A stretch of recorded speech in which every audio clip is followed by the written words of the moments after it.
Fizi News 24, média d'information en temps réel. Fizi News 24, chombo cha habari kwa muda sahihi. Média d'information en temps réel.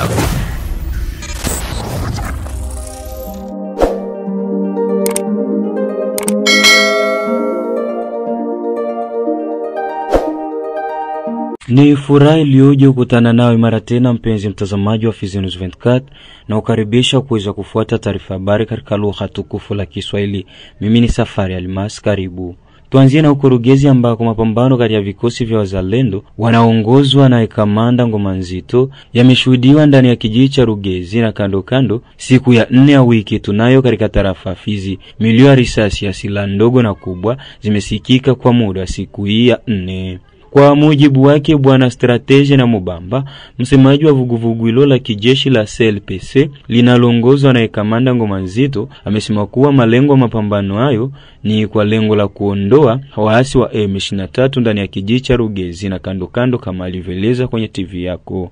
Ndiyo bwana mtangazaji, ni kwamba tangu asubuhi ya siku ya 4 tarehe 19 Juni mwaka wa 2025 mapambano makali yalianzishwa kwenye kijiji cha Rugezi na vitongoji vyake.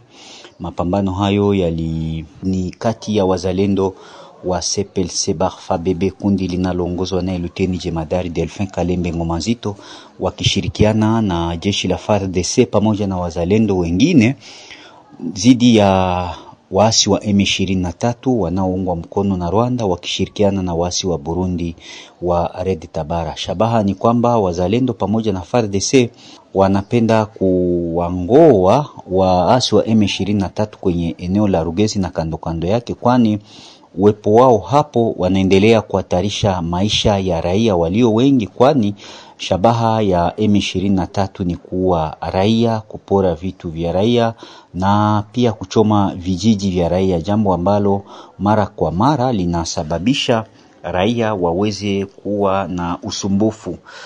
Jeshi la taifa kwa kuwa wana jukumu la kulinda raia na mali yake, ndio sababu waliweza kuanzisha shambulizi hili wakishirikiana na wazalendo. Bwana mtangazaji, acha tukumbushe kwamba waasi wa M23 wana kusudi moja la kuweza kutatanisha raia, kuweza kuleta magumu kwa raia, lakini wazalendo wana nia ya kulinda raia. Vijiji ambavyo vinahusika na ambavyo guswa na mapambano hayo ni pamoja na Bandizi, kwa Sabuni, Timbia Ngoma, Bialere, Mangojeo, Kahira na hata pia na Kakenge. Nako pia wazalendo pamoja na FARDC wanaendesha mapambano dhidi ya waasi wa M23. Kusudi ni kuweza kuimarisha usalama wa raia na mali yake kwenye nyanja za juu za tarafa la Uvira, Fizi, Mwenga, Itombwe na nchi ya Jamhuri ya Kidemokrasia yote kwa ujumla.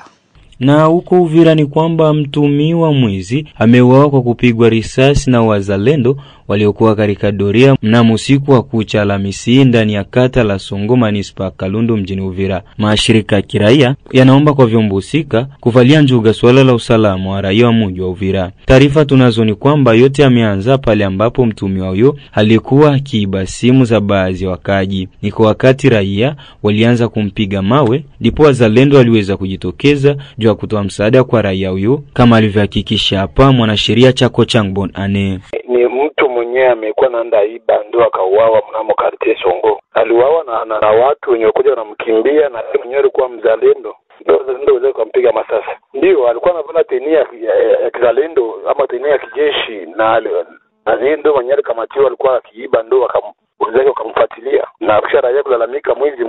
Kiukweli inatisha kuona mtu mwenyewe iko sasa kuprotege watu, ndio mwenyewe anaanza kukamatwa amplain action iko. Ya pili ni kwamba inashtua ni watu kuona mtu mwenye hajulikani namna gani, watu wote hawamfahamu, alirika anavala sare za kijeshi na alikuwa na wenzake, mpaka sasa mwezi umetupa kama vile nyama. Mambo yenyewe ina deplore. Kitu ni kwamba tunategemea sana wazalendo wataona wao kwa wao na kufanya kazi kwa vizuri. Kama si hivyo hali itakuwa vibaya zaidi.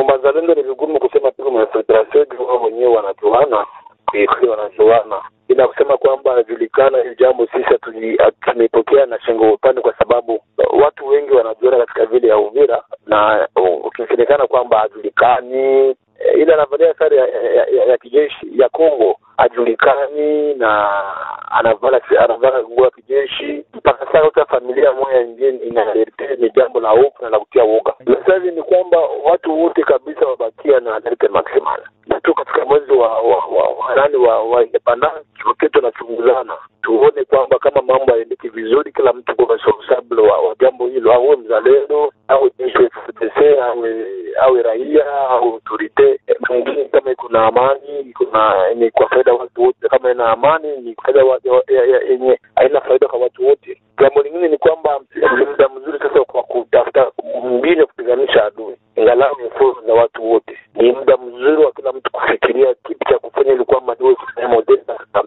maeneo ambayo na kiti. Ni mzalendo, ni FARDC, ni civil, ni autorite, ni citoyen modeli. Na citoyen modeli ni mtu ambaye anaacha mambo mabaya kwa faida ya mambo mazuri. Na kwengineko ni huko Nyange ambako mkuu wa kijiji cha Nyange kwa muda Bwana Nyange Fils ameomba idara husika na kazi za uchimbaji madini kufuatilia watu wanaochimba dhahabu kiuficho ili kuepukana na vifo vya mara kwa mara ndani ya migori katika eneo la Nyange sekta Nganja tarafani Fizi. Ujumbe huo ameutoa baada ya kuripotiwa maafa ya mtu mmoja na wengine 6 kuponea chupuchupu baada ya shimo moja kuanguka siku ya 3 ya wiki tunayo pa Nyange. Mkuu kiongozi ameonyesha kuwa yote hayo yameripotiwa wakati watu hao walikuwa wanaendesha kazi za uchimbaji dhahabu kiuficho mira ya usiku eneo hilo. Nyange Fils anaeleza fuatayo kwenye TV yako. Ni kusema ni fasi yenyewe ilikuwa inatumika watu wa societe hawa Chinois, sasa washamaliza kutumika.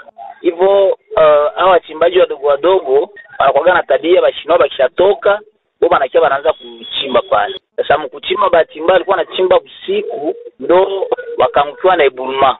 Ile bulma maafa ilikuwa ni ya watu 7, kwa watu 7 kulikufa mtu mmoja na wa 6 wako hospitalize.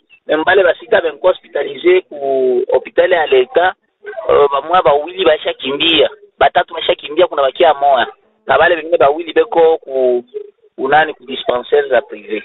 Momonyoko ni inatokana na uchimbaji mbaya. Sona bo bashino beko na manje balikuwa bacha. Sasa bale ba crezer olie ya kusema batoshe kwa budongo juu bakaanza kupenda kuingia chini. Huko tu wanaitaka mikongo. Sasa kuingia ndo pesa kama tunnel supo za matunnel la vile. Orpa bo nani bashina balikuwa wanatosha kwa budongo yote.